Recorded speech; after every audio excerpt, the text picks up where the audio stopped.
Welcome to a special edition of the Troopcast here on Oneberg. Glad you could join us here this evening on our Oneberg Facebook channel, Oneberg YouTube, or maybe you're listening back on Spotify. I am your host, Ed Troop of the Troopcast, and joining me, our special guest for this week is Clinton Clegg from the band called the Commonheart. Clinton, hello, how you doing? Welcome into the Troopcast.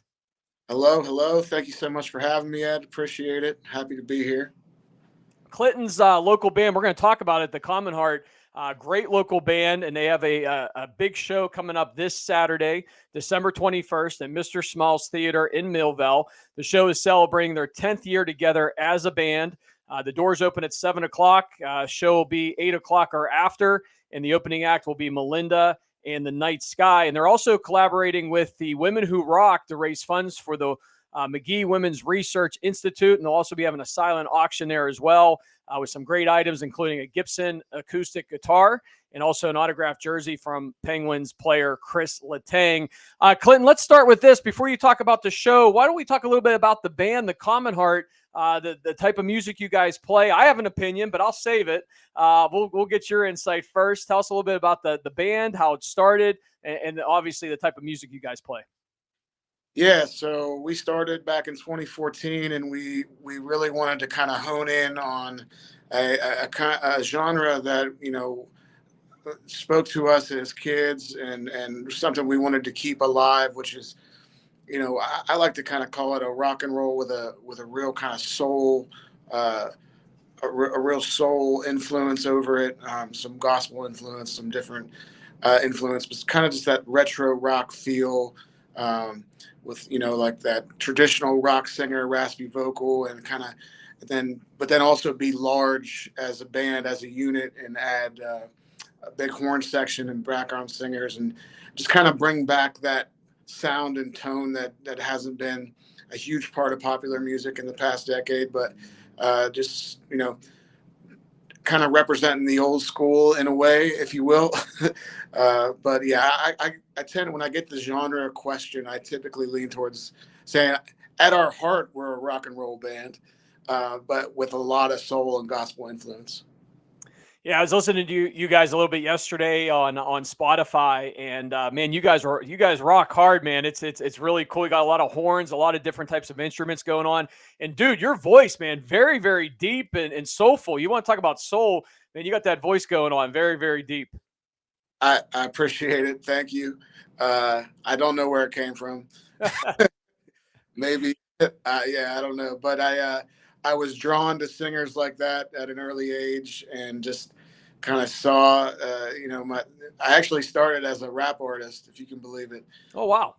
And then I kind of found my way to blues music, B.B. King, Al Green, soul music, just spoke to me. And once I started really listening to that, and it just kind of drew me in more and more to just want to be like my idols. One of the cool stories, Clinton, I know you said you sent over some information yesterday to us here at Oneberg, and your mother was playing at a church organ. You were in third grade taking lessons. That's kind of when things kind of started for you. You grew up in the Mon Valley, Monongahela, and you mentioned B.B. King. That was your first love of music when things really started to get going for you at a very young age. Great story, though, man. What a way to start a music career at such a young age, and having a big influence like B.B. King and your mom too. It sounds like it's a family affair when it comes to music. My mom just turned 81, and she still plays 2 church services every Sunday on the organ. Happy birthday, Mom. And, oh yeah, my family was surrounded with music through the church in my youth, and she led me to some great stuff, and definitely a huge influence and role in my life. And then, you were kind of going through your childhood there. You started playing school dances, garage bands, got you through college. You mentioned in your CD rotation, Dr. Dre. You mentioned rap a little bit ago. Dr. Dre, Green Day, Al Green. And then you formed the Commonheart in 2014. And that's what you guys are celebrating this weekend, a 10-year affair. And why don't you talk to us a little bit about how the band started?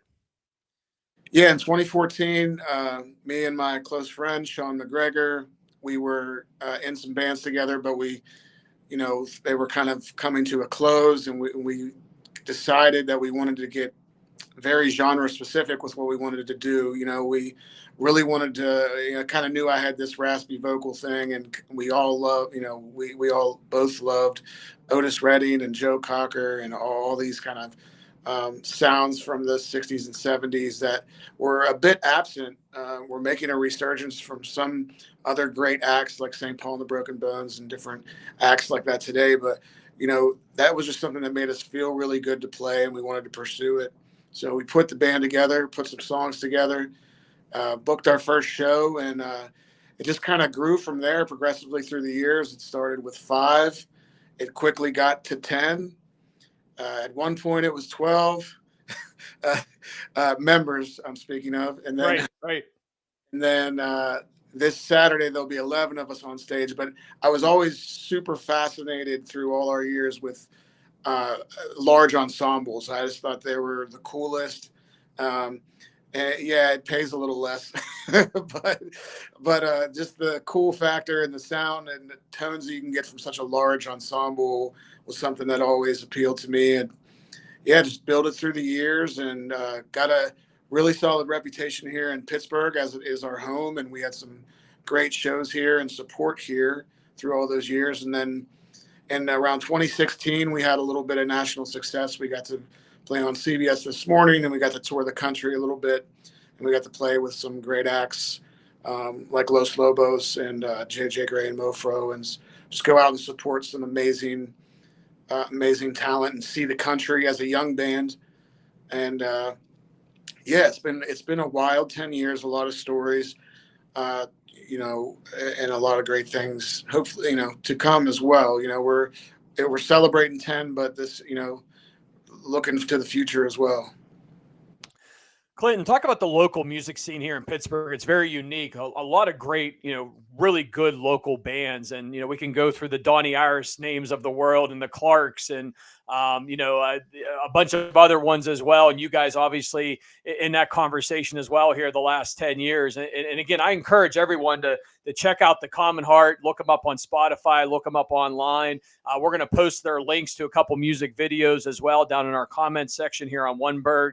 And definitely go check out their show this week in Millvale this Saturday, which we'll talk about here in a little bit. But talk specifically, Clinton, about the local music scene, what you've seen in the last 10 years, what you grew up with, and where it is now. It's pretty strong. I believe it's incredibly strong today with youth, and even the class that I grew up with here.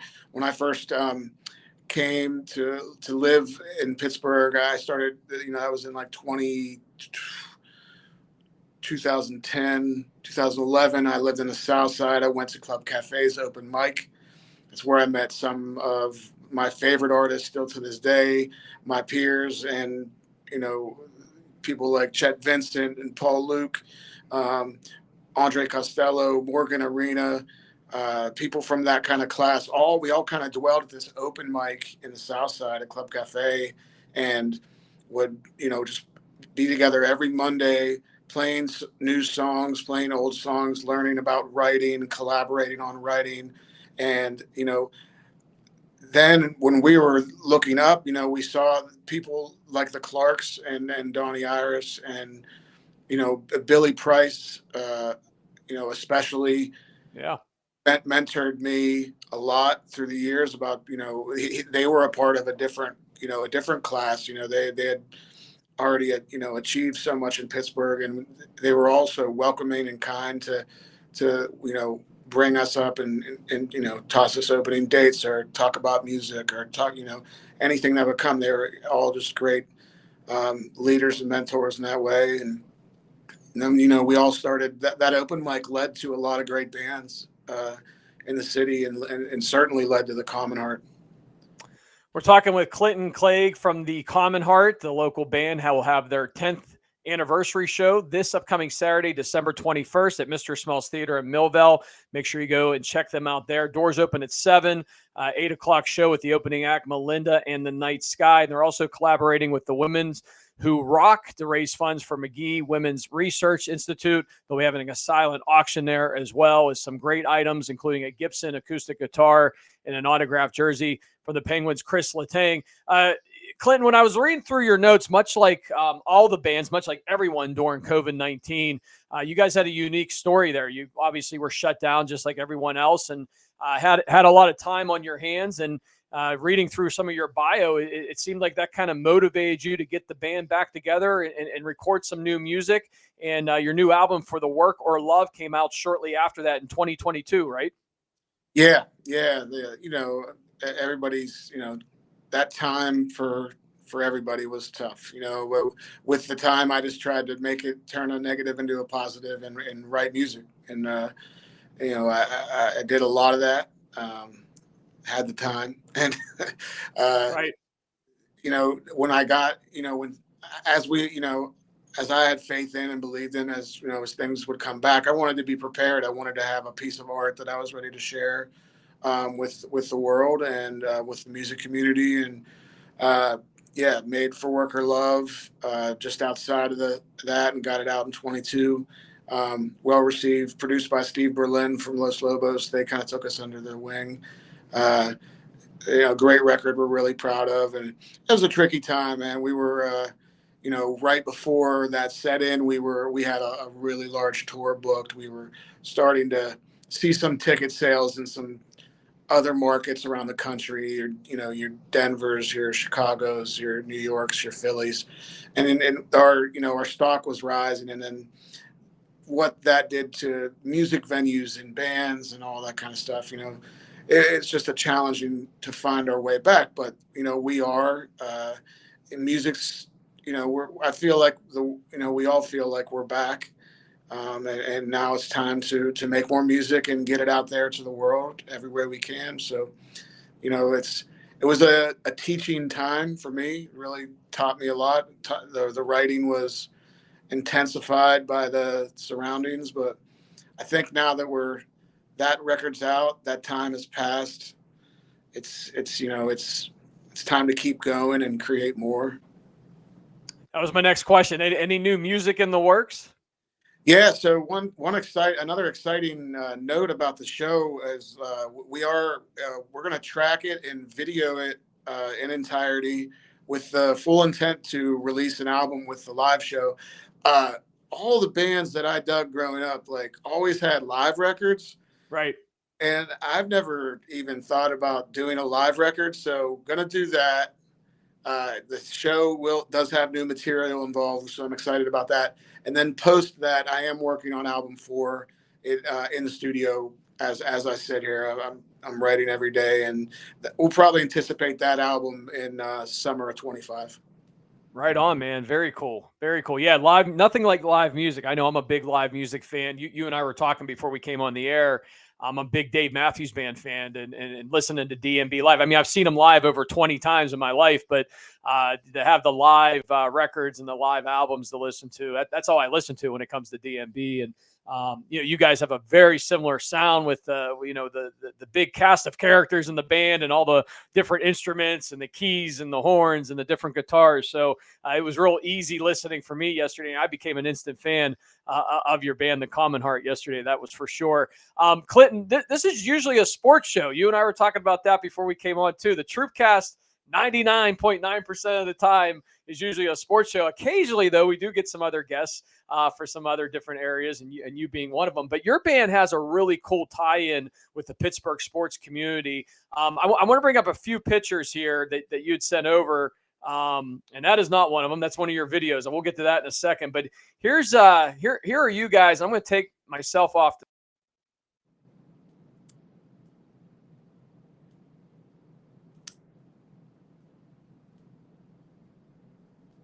There we go. I'm back. There, I wanted to put it in the middle. There we go. Now it's good editing. This is you guys playing at Stage AE, I'm guessing, outside of Acrisure Stadium. I'm not seeing the photo, but if it's what I sent you, that's inside. That's inside Heinz Field at halftime. Okay, so this is So here's that one. So I'm gonna do a little bit of editing here back and forth on these photos. We'll get them all up for everybody here watching. But yeah, so this is you guys playing at halftime. When was this at Acrisure Stadium? That was at the Cowboys game this year with all the storms and the delays. Oh wow! The halftime show when Snoop was in town. Oh, very cool. Why didn't you get Snoop to come up and do the show with you? Oh, believe me, I tried. What kind of came together with that? Did the Steelers approach you, or did you guys have a connection there? Yeah, so I've done the anthem a few times with the Steelers, and that's also a huge honor and very exciting. And with Sunday Night Football coming to town, they wanted to. The thing about the Steelers, just another amazing thing about the Steelers, and also just to be clear, diehard Steeler fan, obviously, but they really support local talent and music. When I was invited to sing the anthem solely based on kind of a hometown kid, had a band that was doing well, got invited down, had success with that, and then with Sunday Night Football coming to town, the folks down there were like, "Hey, what if we had you come play at halftime Sunday Night Football? Maybe we'll get They don't always show the halftime show on the national broadcast, but maybe a snippet or something." And just like looking out for a hometown band to try to be kind, and not to mention get to play for 68,000 fans while you're there. Right. Awesome. So yeah, that was a cool experience. Unreal, surreal, all the things that you would say. But yeah, the Steelers have been super kind over the years to us. That's for sure. The other photo, and we'll post these throughout the broadcast, you might have actually been seeing them, is you guys, it looks like a PPG place as well, or PPG Paints Arena. Let me start there, PPG. You guys, looks like, did you do a show there? Yeah, we, actually inside and shot a music video and didn't tell anybody. Seriously?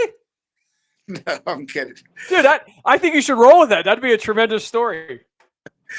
Yeah, we through the powers that be, I will not reveal any names. We had the great fortune of going into PPG and shooting a music video right on the center above the ice there on the concrete. And we actually, if you check out the video names on YouTube after this, you'll see really well done video. We filmed it as a break-in for a bit to be funny, but I'll just say that we had some friends inside that helped us out with that.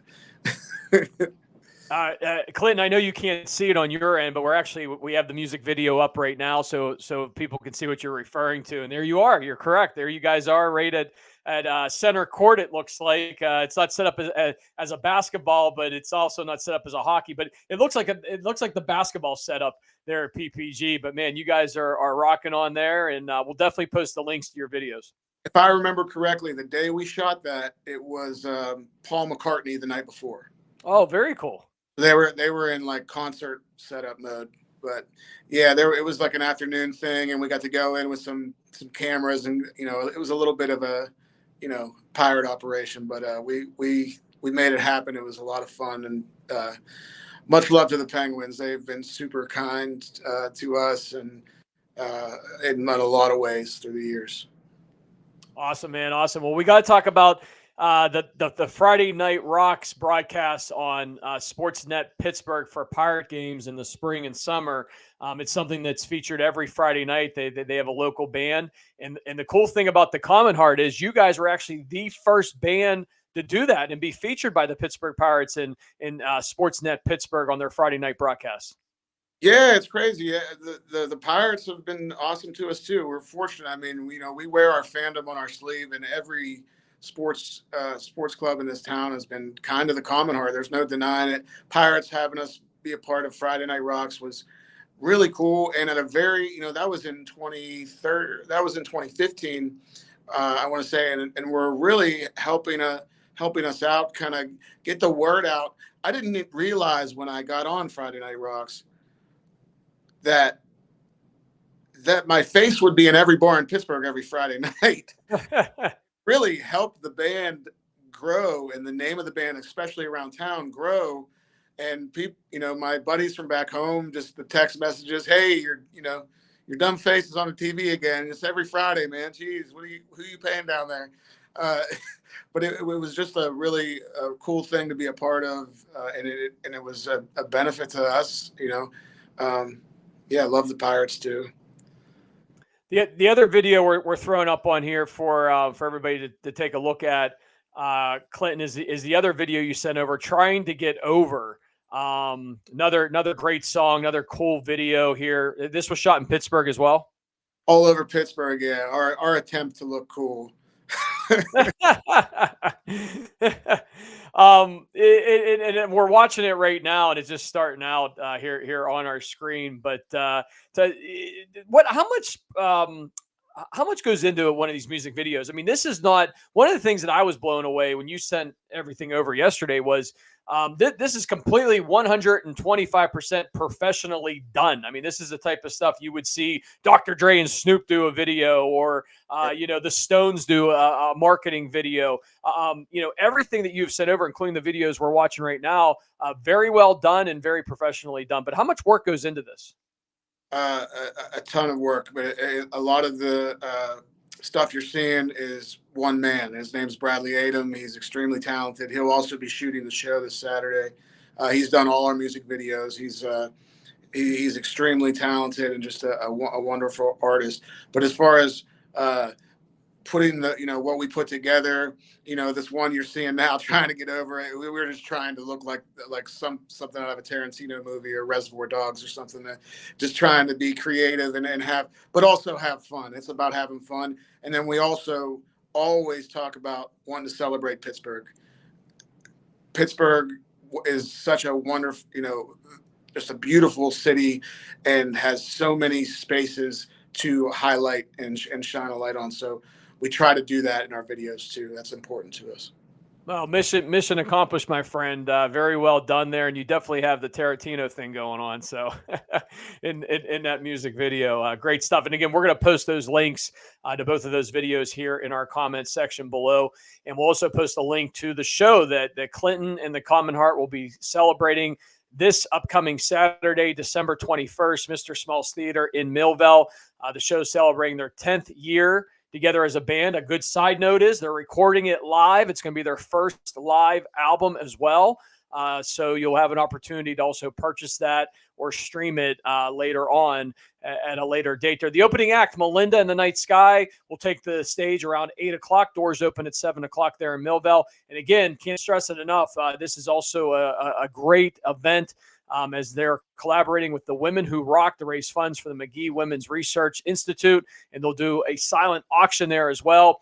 A Gibson acoustic guitar will be auctioned off, as well as a jersey, autograph jersey from Penguins Chris Letang. Great stuff, Clinton. Good luck for the show this Saturday, and thanks for coming on the Troopcast. Ed, thank you so much. I really appreciate it. And thanks to anybody that's watching. Check us out at thecommonheart.com. And thank you again, Ed, for having us. Appreciate it. All right. There is Clinton Clegg from the Commonheart. He's a big sports guy, too. You heard him talk a little bit before. So, Clinton, we might have to have you come back on and talk Steelers playoffs next month. I'm game. I am 100% game. I got a lot of thoughts. Well, that's a deal, man. We're going to bring you back on here at a later time, and we'll add you to our panel, and we can talk some Steeler football, and Pirate season not too far around the corner either, and of course the Penguins off and running. Clinton, thank you so much. Good luck to the show this week. Point one thing out. We're talking sports a little bit now. I don't want anybody to get it twisted. This is Jimmy Leland had a birthday the other day, so I was just kind of repping Jim Leland a little bit. I know where my loyalties lie. Don't worry about that. Hey, listen, Jim Leland, the legendary Pirates manager. We actually had Clint Hurdle on not too long ago, a couple of weeks ago here on the program, and was talking to him. And Jim Leland, a legend in his circle as well. But hey, you got the same haircut as me. I didn't even see that coming. So there you go. You should have went with that look the whole time, but I don't got the beard though. Brian has the beard. I know he's not on. He's out of town right now, but you have the bald head and you have Brian's beard. You're like me and him combined. Next time we'll have to do all three. There you go. Absolutely. Hey, Clinton, thank you so much. And again, check out Clinton Clegg and the Commonheart, his band. this upcoming Saturday, December 21st at Mr. Smalls Theater in Millvale. Again, doors open at 7. The show starts at 8 o'clock. And that's going to do it for the Troopcast for this week. We'll see you next week right here on Oneburg. Have a great day, everyone.